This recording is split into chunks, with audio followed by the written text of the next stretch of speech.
안녕하세요. 감동의 모든 것입니다. 저희는 해외 커뮤니티 레딧과 감동의 모든 것 공식 이메일로 제보받은 실제 사연을 바탕으로 재구성한 스토리를 전달해드립니다. 구독과 좋아요, 알림 설정은 영상 제작에 큰 힘이 됩니다. 영상 수익은 독거노인 및 불우이웃에게 전액 기부되니 끝까지 시청 부탁드립니다. 그럼 본격적인 이야기 시작하겠습니다. 여기요! 여기에요, 아저씨! 빨리 급해요. 이쪽으로 와주세요. 잠시만요, 가고 있어요, 아가씨. 참 외국인이 성격이 한국인보다 급하네. 노을이 지는 한강에서 폴란드 여성들이 마구 소리를 지르고 있습니다. 누군가를 다급하게 찾고 있는 것 같은데요. 소리를 지르며 마구 달려나가는 여성을 한국 사람들이 바라보고 있습니다. 이 한 무리의 여성들에게 도대체 무슨 일이 있는 걸까요? 이 여성들은 한국에서 누구를 찾고 있는 걸까요? 안녕하세요. 폴란드의 탁구 선수 레티안입니다. 저는 낮에는 일을 하고 밤에는 열심히 탁구 훈련을 하는 아마추어 탁구 선수입니다.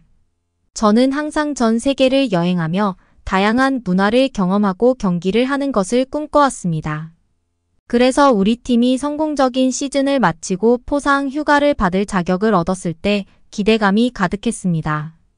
우리는 모두 다른 나라에서 열리는 경기에 참여할 자격을 얻으려고 엄청나게 노력했거든요. 하지만 여행지가 한국으로 발표되자 솔직히 마음이 조금 가라앉았습니다. 언제나 꺼지지 않는 선진국인 미국이나 일본을 은근히 기대했었거든요. 한국은 물론 잘 모르는 나라이지만 탁구나 여행에 대한 관심을 가져본 적이 없었거든요. 알고 보니 이런 감정은 저 혼자가 아니었습니다. 우리 대부분은 도쿄의 네온사인이나 미국의 넓게 뻗은 도로를 상상했었거든요. 서울행 비행기에 몸을 싣는 순간 불편한 마음이 계속됐어요. 어차피 새로운 곳이잖아 라고 생각하며 스스로를 설득하려고 노력했습니다. 하지만 이럴 수도 있었어라는 아쉬움이 남았습니다. 열정적인 사람들의 에너지로 북적이는 뉴욕이나 로스앤젤레스의 골목을 상상하며 한국에서도 비슷한 분위기를 느낄 수 있을지 궁금해졌습니다. 장시간의 비행을 마치고 인천국제공항에 들어서자 여정과 비좁은 기내 공간에 지친 기색이 역력했습니다. 허리가 부서질 것 같더라고요. 비행 시간이 길어져서 대회장으로 바로 가야 하는데 정말 일정을 어떻게 이렇게 짰나 너무하다는 생각이 들었어요. 얼굴에는 기름기가 돌아서 너무 찝찝하더라고요. 그때 현지 관계자가 죄송하다고 씻고 갈 생각이 없냐고 물으시더라고요. 저희는 저희가 후진국 사람이래도 그렇지. 어떻게 숙소에서 씻는 것도 아니고 공항에서 씻으라고 할 수 있냐고 너무하다고 생각했는데 관계자가 전달을 잘못했다고 인천공항에 샤워시설이 있으니 거기서 씻지 않겠냐고 하시더라고요. 호텔이랑 붙어 있는 샤워시설이라 편할 거라고 하면서요. 호텔이랑 붙어 있다고 하니까 뭔가 믿음이 가더라고요. 그래서 이것도 경험이다 생각하고 너무 찝찝하니까 가보자 하면서 동료들이랑 샤워장에 들어갔어요. 근데 저는 한국이 이렇게까지 발전한 나라인 줄 몰랐어요. 공항에는 노숙자도 하나 없고 어느 하나 지저분한 공간이 없더라고요. 그리고 어찌나 넓은지 계속 가는데도 새로운 공간들이 계속 등장했어요. 심지어 공항 내에서 차를 타고 움직이는 직원들도 있었어요. 공항을 안내하는 로봇도 있었고요. 제복을 차려입은 직원들이 계속해서 순찰을 돌고 있었고요. 세련되고 현대적인 공항의 넓은 공간을 가로질러 샤워실로 안내하는 표지판을 따라갔습니다. 과연 공항의 샤워 시설이 얼마나 갖춰져 있을까 하는 회의적인 생각이 들었습니다. 하지만 샤워실 문을 열고 들어서자마자 놀라움의 물결이 저를 덮쳤어요. 시설은 깨끗하고 조명이 밝으며 놀라울 정도로 넓었습니다. 각 샤워실은 개인실이었으며 공항이 아닌 고급 호텔에서 기대할 수 있는 다양한 편의시설을 갖추고 있었습니다. 깨끗한 수건과 세면도구, 헤어드라이어까지 구비되어 있었어요. 따뜻한 물줄기가 쏟아지는 샤워실에 들어서자 여행의 피로가 모두 녹아내리기 시작했습니다. 샤워실을 안 왔으면 어쩌나 싶더라고요. 단순히 몸을 씻는 것을 넘어 정신까지 맑아지는 기분이었습니다. 인천공항의 샤워시설은 평소 여행에서 부담스러웠던 샤워를 호화로운 휴식의 순간으로 바꿔놓았습니다. 여행이란 이런 것이어야 한다고 생각했던 기억이 납니다. 승객의 편안함을 위한 세심한 배려와 관심은 모범적이었습니다. 단순히 물리적 공간이나 편의시설이 아니라 여행객의 니즈를 이해하고 예측한 것이었습니다. 그 순간 번잡한 해외여행에서 흔히 느낄 수 없는 가치와 보살핌을 받는다는 느낌을 받았습니다. 공항을 빠져나가는 동안에도 상쾌한 샤워의 기억은 계속 남아 있었습니다. 디테일에 대한 관심과 편안함에 대한 집중이 여행의 가장 평범한 부분도 어떻게 향상시킬 수 있는지 단순하면서도 깊이 있게 상기시켜 주었습니다. 인천공항은 단순히 시설만 제공한 것이 아니라 경험을 제공했고 한국 방문에 대한 놀라운 분위기를 조성했습니다. 전 세계의 수많은 스포츠 시설을 방문한 노련한 탁구 선수로서 저는 모든 것을 다 봤다고 생각했습니다. 하지만 한국의 탁구 경기장에 처음 들어섰을 때 느꼈던 놀라움과 감탄은 그 어떤 것도 준비하지 못했습니다. 경기장에 들어서는 순간부터 엄청난 규모와 현대적 시설에 숨이 멎을 것 같았습니다. 흠 잡을 데 없이 깨끗한 넓은 경기장에는 최첨단 탁구 장비가 갖춰져 있었고 조명은 선수와 관중 모두의 시야를 확보할 수 있도록 완벽하게 설계되어 있었습니다. 바닥은 깨끗했고 각 테이블은 넉넉한 간격을 두고 있어 충분한 이동 공간과 편안한 경기 환경을 제공했습니다. 하지만 가장 인상 깊었던 것은 경기장 곳곳에 정수기가 있다는 점이었습니다. 지금까지 여러 스포츠 시설을 방문하면서 이렇게 사력있고 편리하게 배치된 곳은 처음이었습니다. 경기장 구석구석에서 정수기를 이용할 수 있었습니다. 사소한 것 같지만 탁구처럼 에너지 소모가 많은 스포츠를 하는 선수들에게는 수분 보충이 매우 중요합니다. 한국에서는 정말 쉽고 편리하게 수분을 보충할 수 있었어요. 다른 곳에서는 경기 중 물을 마시려면 비싼 생수를 사야 하는 경우가 많았습니다. 하지만 이 한국 탁구 경기장에서는 테이블마다 몇 걸음만 가면 정수기가 여러 대 있어서 놀랐습니다. 물은 상쾌할 정도로 차가웠고 격렬한 경기 중 메마른 목을 시원하게 해줬습니다. 쉽게 접근할 수 있는 정수기를 이용하며 시설 곳곳을 돌아다니다 보니 경외감을 느낄 수밖에 없었습니다. 세세한 부분까지 신경 쓴 모습에서 스포츠 시설의 설계와 관리에 얼마나 많은 관심과 배려를 기울였는지 알 수 있었습니다. 알고 보니까 한국은 벌써 올림픽을 몇 번이나 개최할 정도로 인프라가 잘 되어 있는 곳이더라고요. 심지어 탁구 복식으로서는 금메달을 한두 번 딴 게 아니더라고요. 충격적인 건 이 시설이 모두 아마추어 탁구인들을 위해서 만든 대회라는 점이었어요. 이 경험을 통해 스포츠 시설이 무엇을 제공할 수 있는지에 대한 새로운 관점을 갖게 되었습니다. 단순히 장비의 품질이나 경기장의 크기가 중요한 것이 아니라 선수와 방문객의 총체적인 경험이 중요했습니다. 중국은 탁구 종주국인데도 여러 번 대회를 갔다가 불쾌한 경험을 하고 왔던 동료들이 엄청 많았거든요.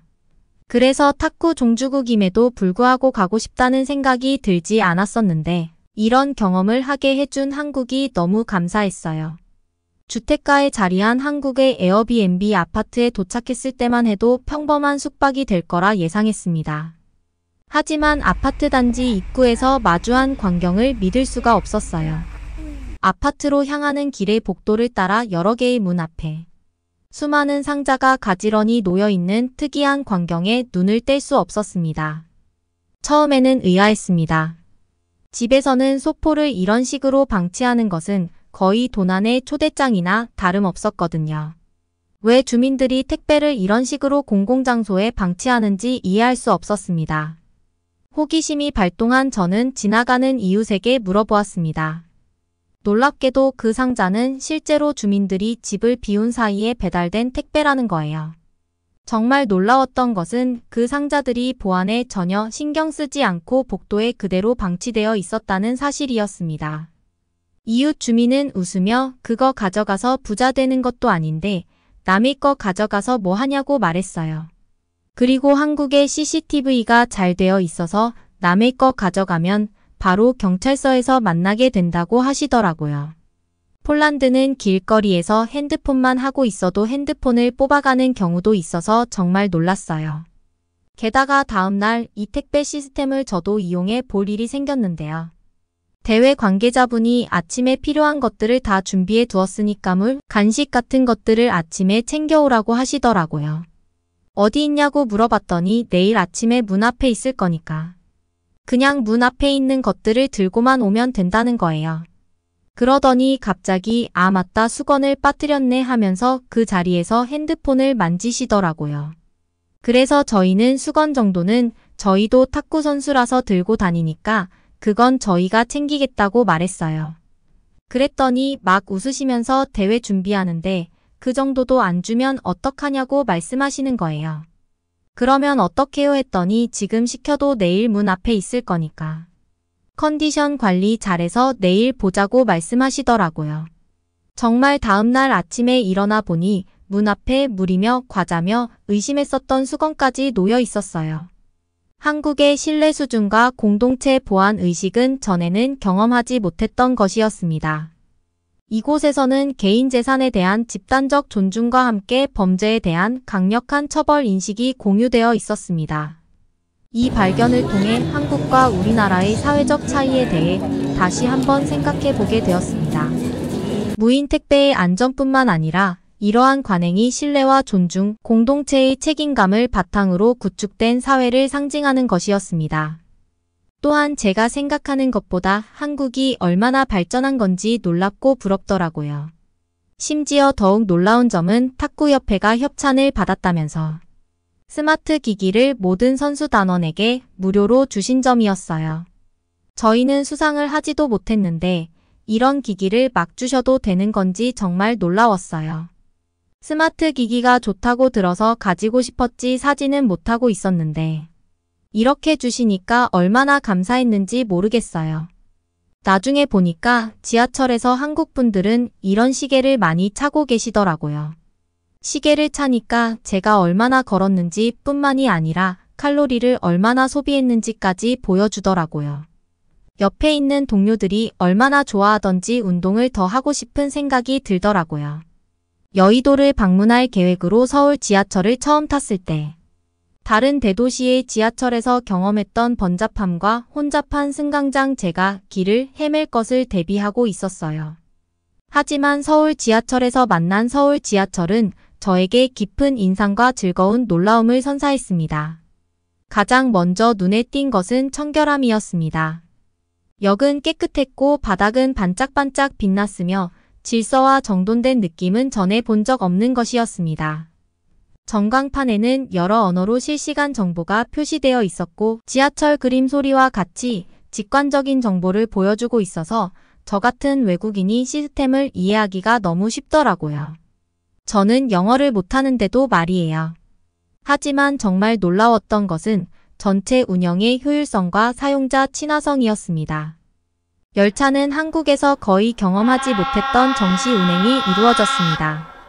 객차는 현대적이고 에어컨이 설치되어 있어 번잡한 바깥 도시에서 벗어난 기분 좋은 안식처였습니다. 여의도로 향하는 전철에 몸을 실었을 때 저는 출퇴근하는 사람들의 예의와 침착함에 놀랐습니다. 사람들은 열차에 탑승하기 위해 줄을 서서 기다렸고 다른 승객이 내릴 때까지 참을성 있게 기다렸다가 열차에 탔습니다. 아무리 사람이 많다고 해도 새치기 하는 사람은 볼 수 없었어요. 심지어 어제 택배에서 경험했던 것처럼 무임승차를 하는 사람이 없었어요. 카드를 찍어야 반드시 문이 열렸거든요. 그래서 직원이 이이 돌아다니면서 무임승차를 하는지 검사할 필요가 없더라고요. 제가 매료된 또 다른 측면은 기술의 통합이었습니다. 지하철 시스템 전체가 앱과 디지털 지도로 연결되어 있어서 여정을 계획하고 최적의 경로를 찾고 예상 도착 시간을 확인하는 게 정말 쉬웠어요.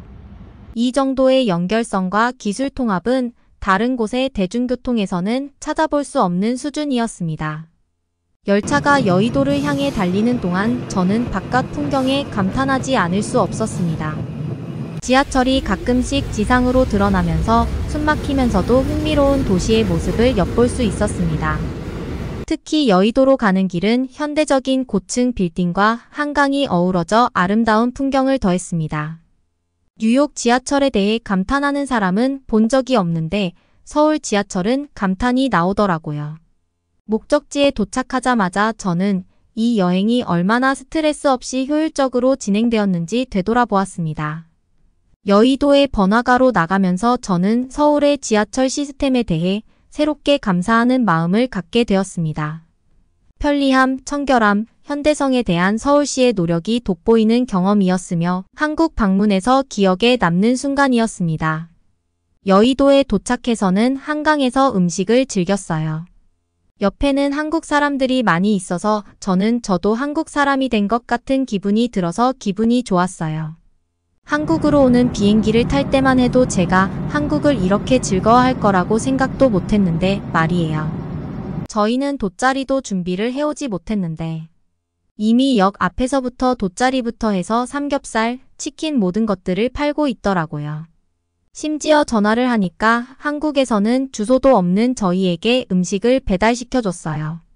배달을 받으려고 서툰 한국말로 여기에요. 저 맞아요를 외치는 제 모습이 너무 웃기더라고요.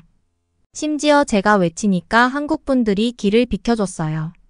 이 순간에도 질서정연한 모습, 남의 음식을 가져갈 생각조차 안 하는 게 재미있더라고요.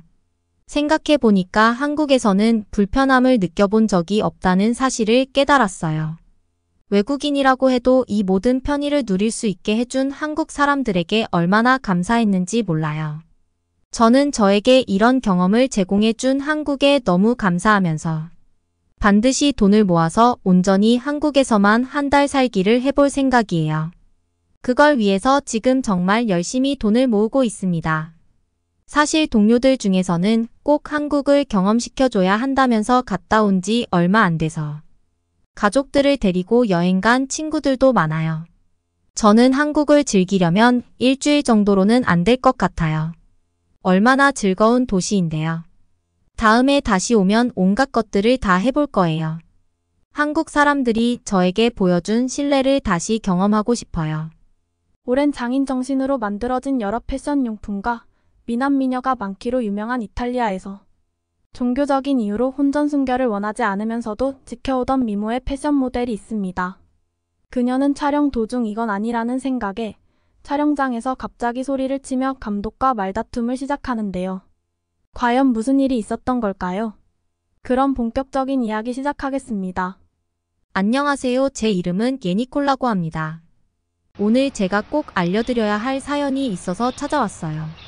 제가 한국인 남친을 만나고 결혼까지 하게 된 이유.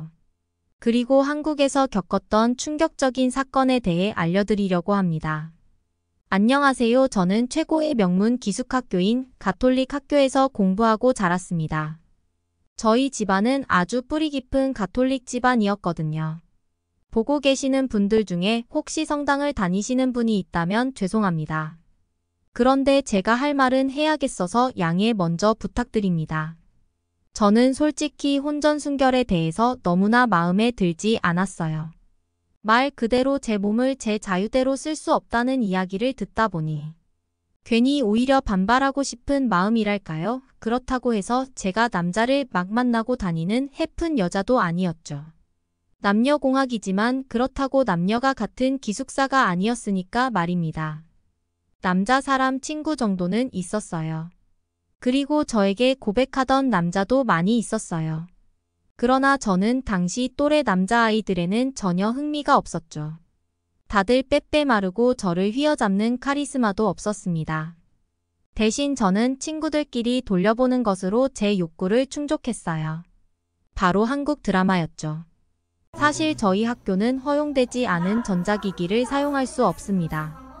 그런데 어떤 친구가 전자사전에 한국 드라마를 다운받아온 것이었죠. 한국 분들도 전자사전 기억나시는 분들 있으실 텐데요. 하여간 그 친구는 친한 친구들에게만 알려주고 일정 돈을 받은 뒤 한국 드라마를 시청할 수 있게 전자사전을 빌려줬습니다. 저는 한국 드라마에서 나오는 달콤한 키스 장면을 보면서 언젠가는 이런 멋진 남자, 주인공과 사랑을 나누고 싶다는 상상을 했죠. 그렇게 저는 상상으로 수십 번의 연애를 하며 중학생, 고등학생 생활을 견뎠습니다. 그러다가 마침내 대학생이 되었지요. 허나 대학생이 되었다고 해서 뭔가 변한 것은 없었죠. 이탈리아 남자애들은 뭔가 남자다움이 느껴지지 않았습니다. 여러분들의 생각보다 훨씬 왜소하고 별로예요. 그러다 제 대학 친구들이 해외 워킹 홀리데이를 추천해줘서 오랫동안 한국 드라마를 시청한 경력으로 한국어 공부를 했죠. 워킹 홀리데이 비자를 받으려면 한국어 자격증을 취득해야 했습니다. 의외로 한국어가 문법으로 들어가니 꽤 어려웠어요. 참 신기하게도 문법을 확립하니 한국어만큼 말하기 쉬운 언어가 없었죠. 다행히 자격증을 따고 워킹 홀리데이 비자도 나왔습니다. 그렇게 한국에서 여러 가지 아르바이트를 하면서 정말 다양한 한국 사람들을 만났어요. 그러다 제 눈에 확 들어온 사람이 있었답니다. 제가 모델 촬영을 하면서 자주 협업하시던 촬영 감독이 있었죠. 일을 하면서 그만큼 프로페셔널한 분을 본 적이 없었어요. 저는 사실 제 외모와 몸매만 믿고 촬영 감독님들한테 버릇없게 군 적이 많았습니다. 그럴 때마다 다른 촬영 감독님들은 저희 요구사항을 많이 들어주셨는데 이 촬영 감독님은 달랐죠. 제가 버릇없게 굴자마자 저를 따로 불러 아주 호통을 치신 적이 있었어요. 호통을 듣는데 기분이 그닥 나쁘지 않았어요. 정말 새겨들어야 할, 진작에 들었어야 할 이야기였습니다. 자세를 제대로 취하지도 않고 촬영 감독 보고 움직이라는 거야. 지금 너는 네가 가지고 있는 재능을 썩히는 거야. 어떻게든 잘 지키려고 애를 쓰는 모습을 보여야 촬영 감독도 최대한 아름다운 장면을 끌어낼 수 있다고 하셨죠. 저한테 이렇게 대한 남자는 처음이었어요. 항상 굽히던 남자뿐이었는데 뭔가 색달랐습니다. 그래서 촬영 일이 있을 때마다 항상 그분에게 사진을 찍히고 싶었죠.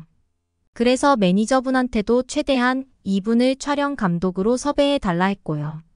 그러다 보니 호통도 많이 듣게 되었지만 사실 그분에게 호통 맞는 게 기분이 좋을 때가 더 많았어요. 결국 저는 결심했습니다. 그분에게 데이트 신청과 식사를 같이 해도 되겠냐는 부탁을 드렸죠. 예상대로 촬영 감독님은 몇 번 거절하셨어요. 제가 보기 싫은 것은 아니지만 만남이 생각대로 잘 되지 않는다면 일적으로 부담이 생길 수도 있는데 괜찮겠느냐고 하셨지만 저는 정말 괜찮았습니다. 혹시나 데이트를 하고 나서 저를 싫어하게 되셔도 상관없었어요. 저는 이미 그분을 짝사랑하고 있었으니 다른 사람을 사랑할 이유가 없잖아요. 제가 그런 식으로 말하니 촬영 감독님도 빙그레 웃으시며 저의 데이트 신청을 받아들여 주셨습니다. 데이트를 몇 번 하고 나니 그분의 과거에 대해서 많이 알게 되었죠. 예전에 럭비도 하시고 정말 다양한 운동을 하셨더라고요. 그래서 체격도 정말 좋으시고 운동부와 군대에서 단체 생활을 하다 보니 다른 사람에 대한 배려와 눈치도 최고 수준이었습니다. 또한 남자다운 매너도 모두 갖추고 계셨어요. 에스컬레이터를 올라갈 때는 여자가 먼저, 내려갈 때는 남자가 먼저, 식사 메뉴판도 제가 먼저 볼 수 있도록 돌려준다던가 자리도 창가가 보이는 자리에 제가 앉도록 배려해 주셨어요. 물론 요즘은 남녀 평등한 시대라지만 사실 이런 티나지 않는 작고 세심한 배려가 이분에 대한 많은 걸 알려줬죠. 그렇게 저는 그를 더욱더 사랑하게 되었고 마침내 제 처음도 그에게 허락할 수 있었습니다. 그렇게 저희는 연인이 되어 서울의 많은 명소와 거리를 돌아다녔어요. 경복궁도 가보고 남산타워도 가보고 신촌과 홍대, 이태원까지 모두 갔죠. 자주 놀러 다니다 보니 사랑을 나누는 일도 많았고 살도 좀 찌는 것 같았습니다. 그래도 제 남자친구는 기분이 그렇지 누가 봐도 저는 날씬하다고 말해줬어요. 그렇게 모델 일을 하고 있던 도중 사단이 났습니다.